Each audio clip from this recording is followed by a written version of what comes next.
Еще есть одно важное наблюдение, связанное с уровнем достатка.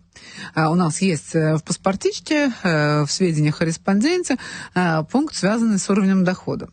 Мы уже не в первый раз это наблюдаем, но люди, которые обладают большим уровнем дохода, они, как правило, более оптимистично настроены.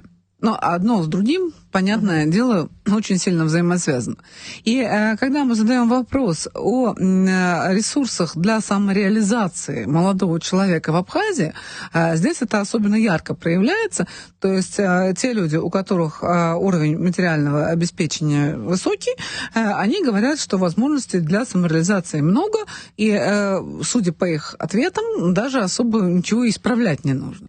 Но понятное дело, что высокообеспеченных у нас не так много. И вот чем ниже уровень дохода, тем выше уровень социального пессимизма. То есть ниже уровень дохода, выше уровень какой-то ограниченности в своих возможностях, в том числе и для самореализации.